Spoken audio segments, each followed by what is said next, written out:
Hello student, स्वागत है आपका आईसीटी वर्चुअल क्लासेस में। मैं हूं कविता, आपकी साइंस टीचर। उम्मीद करती हूं आप सभी अच्छे होंगे और स्वस्थ होंगे। तो क्लास कंटिन्यू करेंगे अपना चैप्टर, और चैप्टर का नाम है conservation of plants and animals. हम बात कर रहे हैं कि हम यहाँ पर प्लांट्स और एनिमल्स का कंजर्वेशन या संरक्षण किस प्रकार से कर सकते हैं। तो अभी तक हमने कुछ क्वेश्चंस के आंसर यहाँ पे किए हैं। जैसे कि सबसे पहला क्वेश्चन हमारे पास आया था, हमें पादप और जंतुओं का संरक्षण क्यों करना चाहिए। सेकेंड क्वेश्चन हम देख रहे थे कि पादप और जंतुओं के संरक्षण की आवश्यकता क्यों पड़ती है। दोनों क्वेश्चंस में क्या सिमिलैरिटी है, क्या डिफरेंस आप समझे। आपने कहा लैंग्वेज हो सकता है आपको सिमिलर लगे, लेकिन यहाँ पर क्या है, दोनों क्वेश्चन में क्या कहते हैं। पहला क्वेश्चन हमें बताता है या हमें हमसे पूछ रहा है कि क्या आवश्यकता है या क्या महत्व है प्लांट्स और एनिमल्स का हमारे लिए। अगर हम सेकंड क्वेश्चन की बात करें, हमने कहा हम देखते हैं कि पादप और जंतुओं के संरक्षण की आवश्यकता क्यों पड़ी, यानी कि ऐसा क्या हुआ कि जिससे कि प्लांट्स और एनिमल्स के जो नंबर है उनमें कमी आई और हमें इनके संरक्षण की आवश्यकता पड़ी। एक बार देखिए कंटेंट हमारे पास जो आता है, इंट्रोडक्शन हमने कर लिया है, डिफॉरेस्टेशन को हमने यहाँ पे कर लिया है। ठीक है, यहाँ पर हमने कहा डिफॉरेस्टेशन क्या है। सिंपल सी बात है, जंगलों की जो कटाई है वही क्या है, डिफॉरेस्टेशन है। और डिफॉरेस्टेशन के अगर हम कॉज को समझते हैं तो ये जो चार्ट है आपको बहुत अच्छे से समझाता है डिफॉरेस्टेशन को।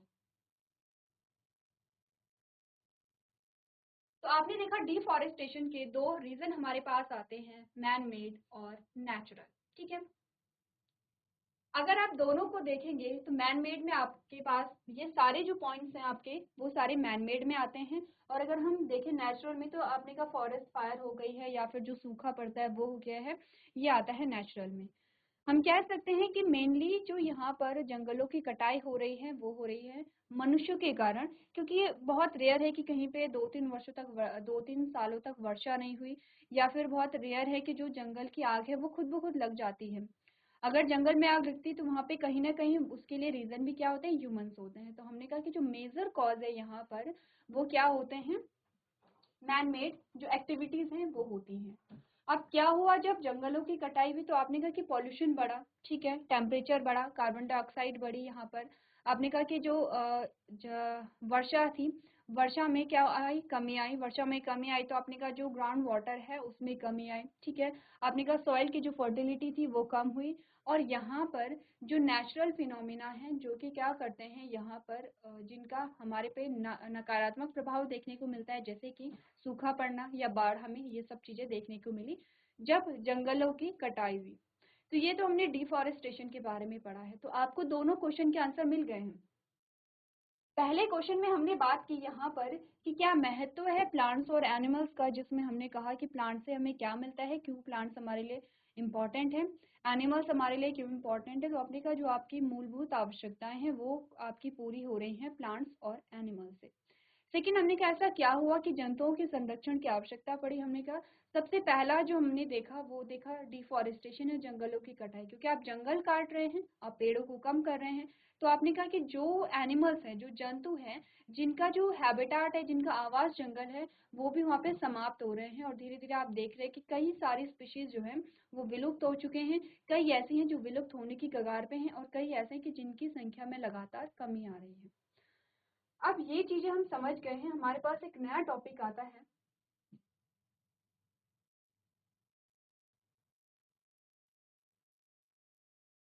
कंजर्वेशन। कंजर्वेशन का मतलब होता है संरक्षण। कंजर्वेशन का मतलब होता है संरक्षण।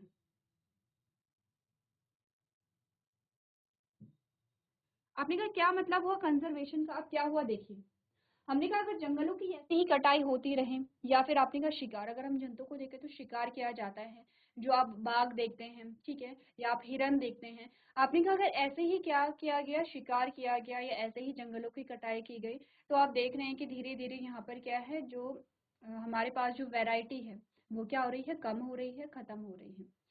अब इनको बचाने के लिए हमने क्या किए हैं, कुछ स्टेप्स यहाँ पे लिए हैं हमारी गवर्नमेंट के द्वारा। हमें कुछ यहाँ पे गाइडलाइंस दी गई हैं कि हमें क्या करना चाहिए, क्या नहीं करना चाहिए, और ये सब रिलेटेड है कि किस प्रकार से हम क्या करें यहाँ पे एनिमल्स और प्लांट्स को यहाँ पे बचा सके। तो यहाँ पे हमने क्या किया, हमने कहा कि कुछ ऐसी चीजें, कुछ ऐसे प्रयास किए जाए जिससे कि प्लांट्स और एनिमल्स को हम ना यहाँ पे मारे, यानी कि हम जंगलों की कटाई भी ना करें, और यहाँ पर अगर हम जंगलों की कटाई हमें करनी पड़ रही है, हमारी क्या है रिक्वायरमेंट है, हमारे पास कोई और ऑप्शन नहीं है, तो आप जंगल काट रहे हैं तो आप कुछ ऐसी एक्टिविटीज कीजिए जिससे कि आप क्या करें, उन पेड़ों की जो भरपाई है वो कर सके। जैसे कि अगर कहीं से आप जंगलों की कटाई कर रहे हैं तो कहीं किसी और स्थान पे आप क्या करें, यहाँ पे पेड़ों को लगाएं। तो कुछ ऐसे प्रयास किए जाने चाहिए। इसके अलावा हमने कहा कि कुछ ऐसे जीव हैं जिनके शिकार किए जाते हैं, जिनकी संख्या में लगातार कमी आ रही है। जैसे हमने कहा टाइगर, आपने देखा टाइगर का जो नंबर है वो बहुत जल्दी जल्दी क्या हो रहा था, यहाँ पे डिक्रीज हो रहा था, कंटिन्यूसली डिक्रीज हुआ जा रहा था। तो अब क्या हुआ, कुछ गाइडलाइंस यहाँ पे की गई, कुछ यहाँ पे रूल्स निकाले गए कि आप क्या कर सकते हैं, बाघों का शिकार नहीं कर सकते हैं, उन्हें संरक्षित रखा गया है, उनके नेचुरल हैबिटेट में रखा गया है। और उनको क्या किया गया है, यहाँ पे आपने कहा जो कुछ जू बनाए गए हैं, जैसे कि कुछ पार्क बनाए गए हैं जहाँ पे कि इन्हें संरक्षित रखा जाता है। तो कुछ एरिया फिक्स किए जाते हैं जहाँ पर कि वो स्वेच्छा से घूम सकते हैं, अपने आवास में रह सकते हैं, और वहाँ पे किसी भी प्रकार का जो मानव हस्तक्षेप है वो नहीं किया जाएगा। हमने कहा ये सारी जो एक्टिविटीज हो रही हैं ये क्यों हो रही हैं, ताकि हम इन्हें संरक्षित कर सके, हम इन्हें बचा सके। ठीक है, तो संरक्षण का मतलब आप समझते हैं कि हम क्या कर रहे हैं, बचा रहे हैं उन्हें हर एक ऐसी चीज से, हर एक ऐसी एक्टिविटी से जो कि उनके अस्तित्व को खतरे में डाल सकती है। अगर हम डेफिनेशन को देखें कि कंजर्वेशन की क्या डेफिनेशन होती है, आपने कहा conservation can be defined as the protection and maintaining of diversity of species plants and animals. क्या होता है संरक्षण, संरक्षण को प्रजातियों जिनमें हम पौधे और जंतु दोनों की बात कर रहे हैं कि विविधता को सुरक्षा और रखरखाव के रूप में परिभाषित किया जा सकता है। अब हमने कहा हर एक फ्लोरा या फौना, या हमने कहा हर एक जीव, हर एक जंतु, हर एक पादप हमारे लिए इम्पोर्टेंट है। तो यहाँ पर हमने कहा हमारे इकोसिस्टम में जितनी भी प्लांट स्पीशीज हैं, जितनी भी एनिमल स्पीशीज हैं, उन सबका क्या है, अपने आप में एक महत्व होता है। जब हम छोटी क्लासेस में थे आपने पढ़ा था, आपने दो चीजें पढ़ी थी, फूड चेन हमने पढ़ी थी, और बहुत सारी फूड चेन को मिला करके आपने पढ़ा था फूड वेब। ठीक है, क्या होता है फूड चेन, क्या होता है फूड वेब, एक बार आप देखिए, क्योंकि हमने ये बहुत छोटी क्लासेस में ही पढ़ा था। जब आप 5th या 6th में रहे होंगे तो आपने फूड चेन और फूड वेब के बारे में पढ़ा था। क्या होता है फूड चेन और फूड वेब, दोनों में क्या डिफरेंस होता है, एक बार आप लोग देखिए।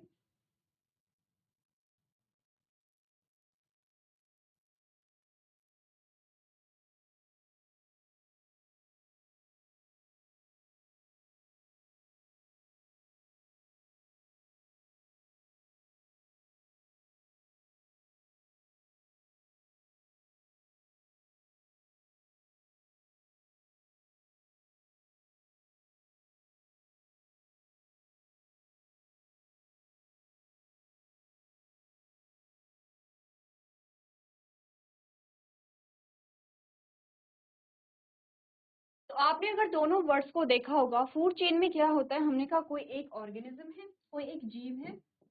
ठीक है, अब इस जीव पे कोई दूसरा जीव निर्भर होता है अपने भोजन के लिए, फिर इस पर भी कोई और निर्भर होता है अपने भोजन के लिए, और इस पे भी कोई और निर्भर होता है अपने भोजन के लिए। ठीक है, इस प्रकार से हमने क्या देखी, एक चेन देखी थी। जैसे कि आपने एक चेन देखी, आपने कहा कि यहाँ पे क्या होता है, अगर हम तीन ही लेबल देखें, आपने कहा आपके पास आती है घास। ठीक है, घास को जो खाता है वो खाता है हिरन। ठीक है, और हिरन को कौन खाता है, आपने कहा शेर। अब यहाँ पे हमने क्या कहा, हमने कहा जो घास है, घास को कौन खा रहा है, हिरन खा रहा है, और हिरन को किसने खाया, शेर ने खाया। एक चेन आपको दिख रही है यहाँ पर अपने भोजन के लिए, यहाँ पर एक जो है वो किसी दूसरे पे निर्भर है अपने भोजन के लिए, फिर ये भी किसी पे निर्भर है अपने भोजन के लिए। आपने कहा एक चेन बनी हुई है अपनी फूड हैबिट के बेसिस पे। एक जो जीव है या एक ऑर्गेनिज्म दूसरे ऑर्गेनिज्म पे क्या है, डिपेंड है, यहाँ पे दूसरे ऑर्गेनिज्म पे क्या है, निर्भर है। ठीक है, तो हमने कहा कि यहाँ पर क्या बन रही है, एक चेन बन रही है। क्या इसे हम फूड चेन कह सकते हैं, बिल्कुल हम इसे क्या कह सकते हैं, फूड चेन कह सकते हैं। इसी प्रकार से बहुत सारी चेन होती हैं। यहाँ पर हमने कहा बहुत सारी चेन होती होंगी, जिसमें हमने कहा कि जो जलीय जीव होते हैं वहां पे भी आपको एक चेन इसी प्रकार से एक चेन देखने को मिलती है कि एक जीव दूसरे पे निर्भर है, दूसरा तीसरे पे निर्भर है। और आप देखते थे जब आपके पास एक इमेज आती थी कि फूड वेब जो होता है, वेब का मतलब होता है जाल, यानी बहुत सारी फूड चेन मिल करके क्या बनाती है, बहुत सारी जो फूड चेन है वो मिल करके बनाएंगे फूड वेब, जिसे आप क्या कहते हैं, खाद्य जाल कहते हैं। तो इसे आप कहते हैं खाद्य श्रृंखला और इसे आप कहते हैं खाद्य जाल। ठीक है, अब हमने कहा कि यहाँ पर हर एक ऑर्गेनिज्म क्या है, फूड चेन में शामिल है, फूड वेब में शामिल है। और यहाँ पर फूड वेब में हर एक जो ऑर्गेनिज्म है वो इम्पोर्टेंट होता है। तो हमें समझना क्या है, एक्चुअली में हमें ये समझना है कि यहाँ पर जब हम बात करते हैं किसी भी स्पीशीज की, किसी भी प्रजाति की, हम चाहे प्लांट की बात करें चाहे एनिमल की बात करें, हमने कहा हर एक सिंगल स्पीशीज क्या है, इम्पोर्टेंट है। यहाँ पर हर एक का जो अस्तित्व है वो हमारे लिए क्या है, इम्पोर्टेंट है। इसीलिए हमें हर एक स्पीशीज को क्या करना है, यहाँ पे संरक्षित रखना है। अब यहाँ पर संरक्षण में हमने कहा कि हम क्या कर रहे हैं, इन्हें संरक्षित कर रहे हैं। अब अलग अलग तरीके हो सकते हैं संरक्षण के, क्या क्या तरीके हो सकते हैं, संरक्षण के लिए हमने क्या क्या उपाय किए हैं, यहाँ पे हमें कौन कौन सी गाइडलाइन दी गई हैं, वो हम आगे जाके बात करेंगे। नेक्स्ट हमने कहा conservation includes the protection of species from extinction and restoring habitats, preventing deforestation and enhancing ecosystem. हमने कहा संरक्षण में प्रजातियों के विलुप्त होने से बचाना और उनके आवासों को बहाल करना, वनों की कटाई को रोकना और पारिस्थितिक तंत्र को बढ़ाना शामिल है। अब एक और चीज समझिए आप, संरक्षण को समझने से पहले हमें यह समझना है कि संरक्षण की आवश्यकता क्यों पड़ी है, जिसमें सबसे पहले हमने डिफॉरेस्टेशन को पढ़ा था। हमने कहा जब डिफॉरेस्टेशन हुआ, जब वनों की कटाई हुई, तो इनके पास इनके हैबिटाट नहीं है, और ये एक रीजन है कि धीरे धीरे ये क्या हो रहे हैं, विलुप्त हो रहे हैं, क्योंकि जहाँ पे इनका हैबिटाट है वहां पे इनका फूड भी होगा। ठीक है, इनकी बॉडी इजिली अडेप्ट कर पा रही होगी उस एटमोसफेयर में।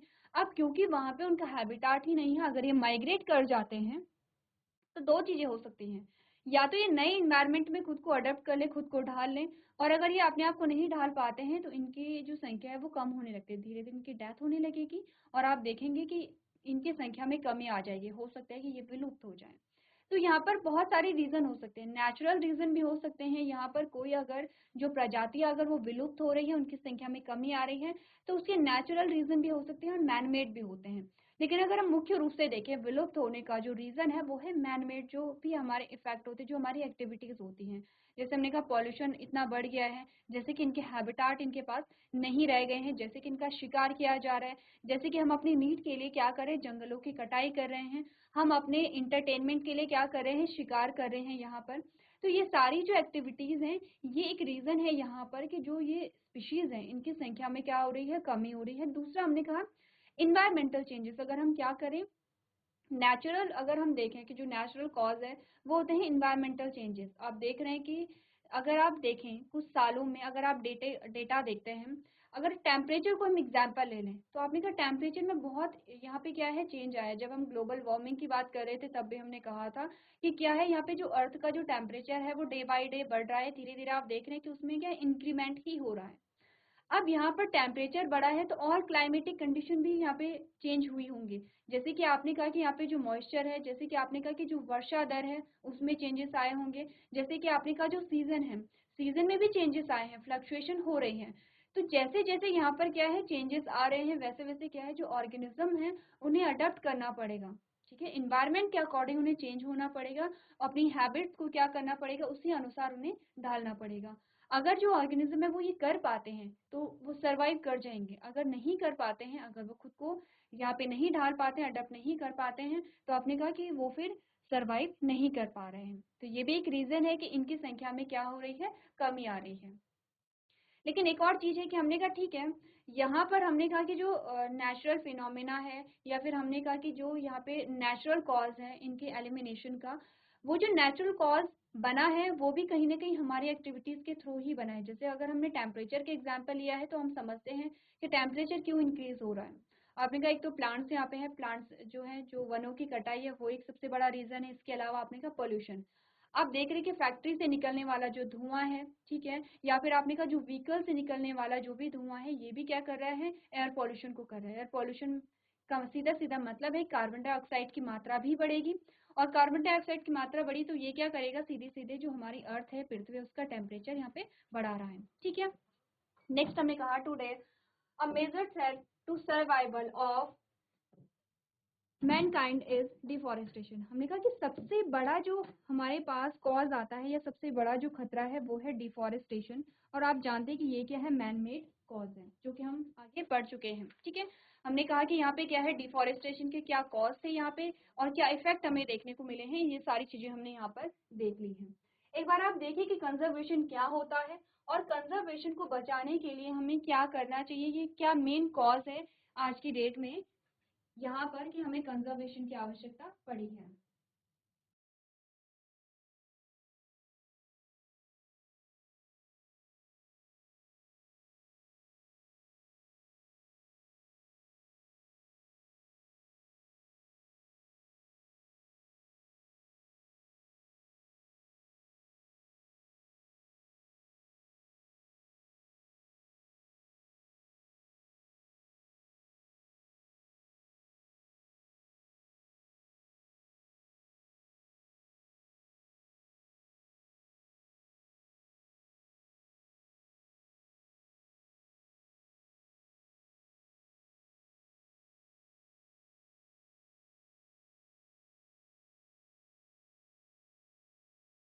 चलिए तो आगे बढ़ते हैं और नेक्स्ट टॉपिक देख लेते हैं।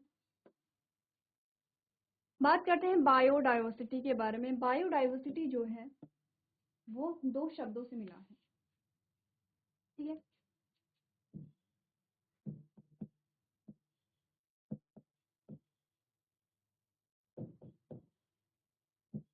बायो का मतलब होता है जैव या जीव या लिविंग से मतलब है। बायो का मतलब होता है लिविंग से। डाइवर्सिटी आपने बोला,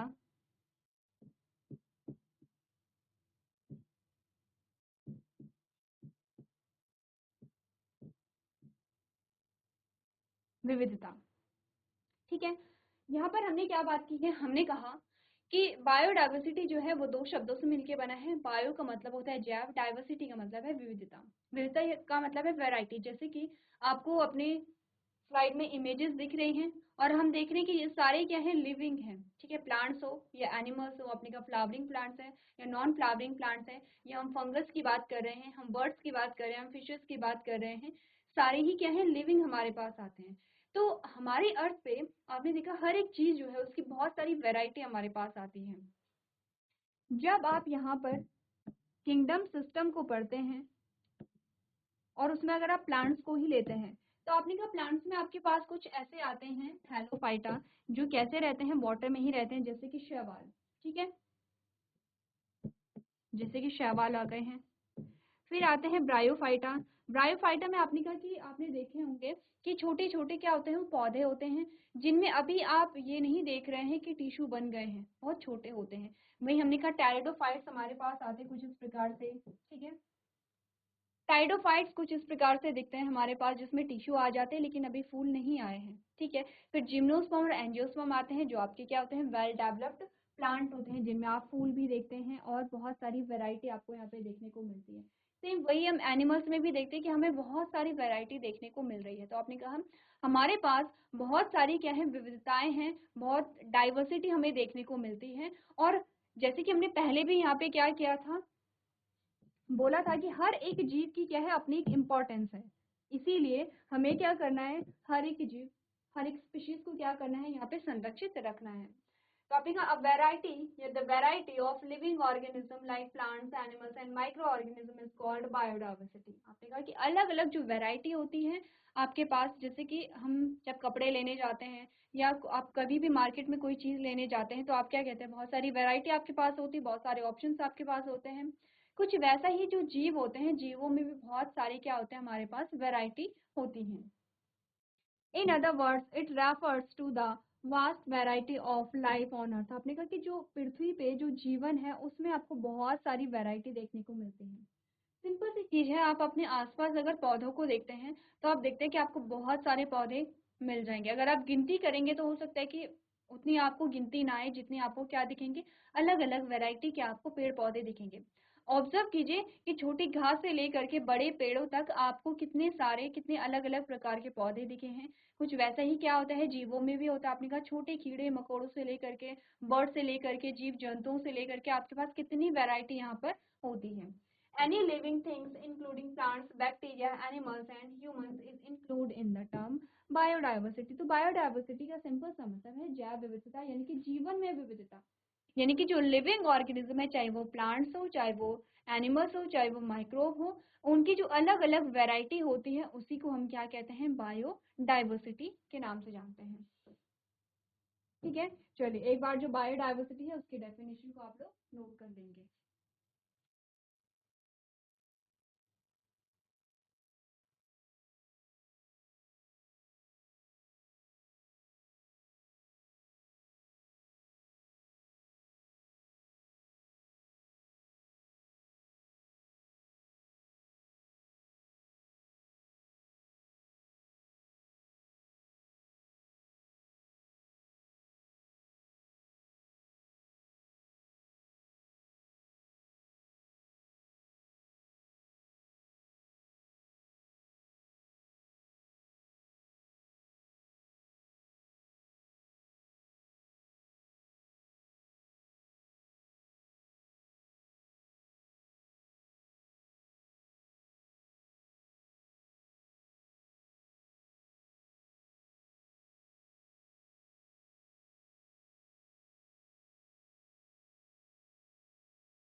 चलिए तो अब समझते हैं कुछ टर्म्स को। हमारे पास कुछ टर्म्स आते हैं जैसे कि फ्लोरा और फौना। क्या होते हैं फ्लोरा एंड फौना, समझते हैं, इजी है।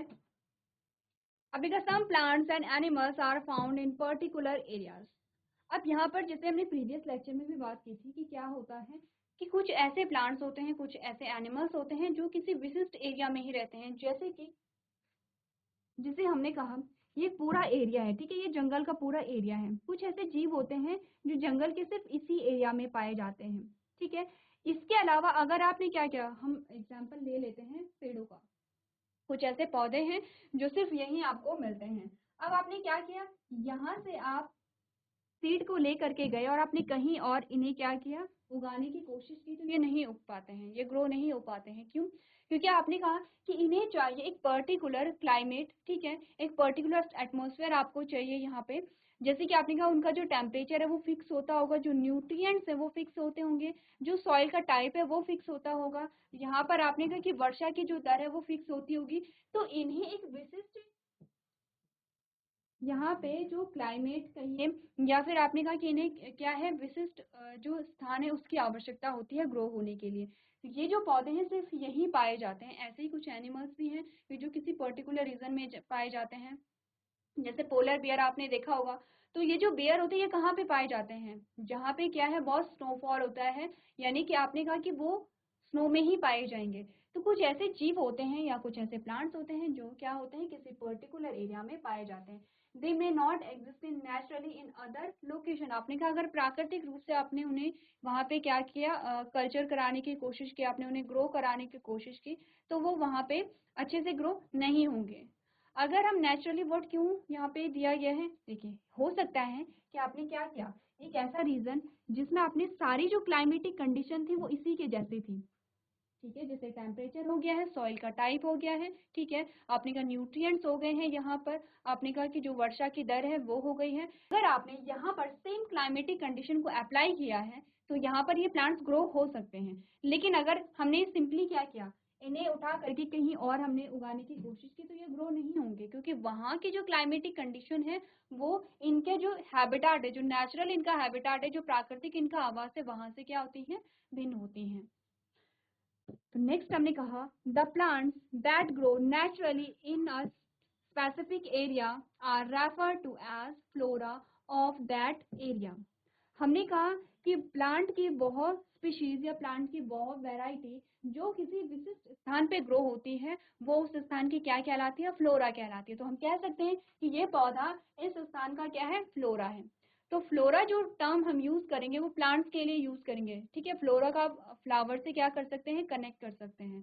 तो फ्लोरा यानी कि फ्लावर, यानी कि हम यूज करेंगे इस टर्म को प्लांट्स के लिए, ठीक है। क्या होती है फ्लोरा? हमने कहा एक ऐसी प्लांट स्पीशीज जो कि किसी विशिष्ट स्थान पे पाई जाती है, सिर्फ अपने नेचुरल हैबिटेट में ही पाई जाती है, वहीं पे ग्रो होती है, उसे हम क्या कहते हैं? उस स्थान की फ्लोरा कहते हैं, ठीक है। नेक्स्ट क्या है? एग्जाम्पल हमारे पास जैसे टीक है, जामुन है, fern, sal, mango and arjun are the flora of a Panchmarhi biosphere reserve. एक बायोस्फीयर रिजर्व है। अब आप कहेंगे बायोस्फीयर रिजर्व क्या होता है? एक स्थान है, ठीक है। यहाँ पर जैसे कुछ स्थान होते हैं, आपने सुना होगा कि कोई स्थान क्या है? किसी चीज के लिए फेमस है। तो हो सकता है किसी फल के लिए फेमस है, हो सकता है किसी प्लांट के लिए फेमस है, हो सकता है किसी जंतु के लिए फेमस है। आपने कहा एक स्थान है पंचमढ़ी बायोस्फीयर रिजर्व। यहाँ पर हमने कहा इसकी जो फ्लोरा है वो है टीक है, जामुन है, फर्न है, जैसे साल है, मैंगो है, अर्जुन है। ये क्या है? इसके फ्लोरा है। इसका मतलब ये है कि इनका प्राकृतिक जो आवास है वो क्या है? पंचमढ़ी बायोस्फीयर रिजर्व है। अब पंचमढ़ी बायोस्फीयर रिजर्व कहाँ है? आगे जाके हम देखेंगे कुछ बायोस्फीयर रिजर्व के बारे में, उनके नाम और उनके स्थान वो कहाँ पे पाए जाते हैं, ठीक है। क्लियर है इतना? अभी के लिए इतना समझिए कि फ्लोरा किसे कहते हैं। नेक्स्ट टर्म जो हमारे पास आता है वो हम एनिमल्स के लिए यूज करेंगे। तो ऑब्वियस सी बात है, अगर फ्लोरा हम प्लांट्स के लिए यूज कर रहे हैं तो फौना हम किसके लिए यूज करेंगे? एनिमल्स के लिए। सेम वही बात अप्लाई होगी। आपने कहा and the animals that live naturally in a specific area are referred to as the fauna of that area। आपने कहा वो जीव जो किसी विशिष्ट स्थान पे पाए जाते हैं वो उस स्थान के क्या कहलाते हैं? फौना कहलाते हैं। क्लियर है? फ्लोरा कैसे याद रखेंगे? दोनों में आपको कंफ्यूज नहीं करना है क्योंकि दोनों एफ से ही स्टार्ट हो रहे हैं। आपने कहा फ्लोरा को आप कनेक्ट करेंगे फ्लावर से, और फ्लावर यानी कि प्लांट्स, तो फ्लोरा को हम प्लांट्स के लिए यूज करते हैं और फौना को हम क्या करते हैं? एनिमल के लिए यूज करते हैं। Thus, flora and fauna refer to plant and animals that grow naturally in that region। आपने कहा कि फ्लोरा और fauna हम प्लांट और एनिमल के लिए यूज करते हैं जो किसी स्थान पे क्या होते हैं? प्राकृतिक रूप से ग्रो होते हैं। नेक्स्ट चीज है वॉल्फ, लियोपार्ड। अब ये आपके पास क्या है? एग्जाम्पल आए हैं, जैसे कि आपने कहा कि एनिमल्स के एग्जाम्पल हैं। Example of fauna of the Panchmarhi biosphere reserve. दोनों के आपको एग्जाम्पल दिए गए हैं। दोनों में क्या है? आपने कहा पंचमढ़ी बायोस्फीयर रिजर्व है। आपने कहा पंचमढ़ी बायोस्फीयर रिजर्व के जो फ्लोरा है वो आपके ये एग्जाम्पल है, और अगर हम फौना के एग्जाम्पल देखें तो आपने कहा चीता है, वॉल्फ है यहाँ पर, ठीक है। ब्लू बुल आपके पास आता है यहाँ पे, बार्किंग डियर आपके पास आता है, wild dog are the examples of fauna of the Panchmarhi biosphere reserve. अब करना क्या है? देखिए, सबसे पहले करना है फ्लोरा की डेफिनेशन, फ्लोरा क्या होता है और फ्लोरा के एग्जाम्पल। तो सबसे पहले आप देखेंगे कि ये जो एग्जाम्पल है ये किसके फ्लोरा है? पीक हो गया है, जामुन हो गया, फर्न हो गया, ये किसके फ्लोरा है? आपने कहा पंचमढ़ी बायोस्फीयर रिजर्व के क्या है? फ्लोरा है। अगर हम एग्जाम्पल में देखें, आपने कहा वॉल्फ हो गया है या लियोपार्ड है, आपने कहा ये किसके फौना है? ये है पंचमढ़ी बायोस्फीयर रिजर्व के फौना। तो इस प्रकार से आप क्या करेंगे? जो जगह है जगह का नाम लिखेंगे और उसके आगे उनके जो फ्लोरा और फौना है उनके नाम लिखेंगे। तो एक बार जल्दी से आप लोग नोट कर लीजिए।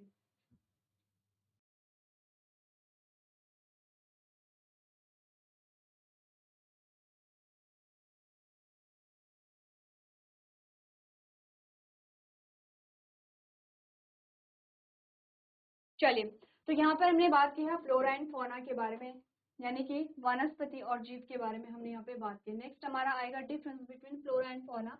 वैसे तो आप डिफरेंस को देख चुके हैं, लेकिन हम एक बार बात कर लेंगे कि क्या क्या डिफरेंस हो सकता है फ्लोरा एंड फौना में। तो ये जो टॉपिक है हम उसे नेक्स्ट लेक्चर में कंटिन्यू करेंगे। तो आज के सेशन में हम इतना ही करेंगे। अभी तक क्लास में बने रहने के लिए आपका धन्यवाद।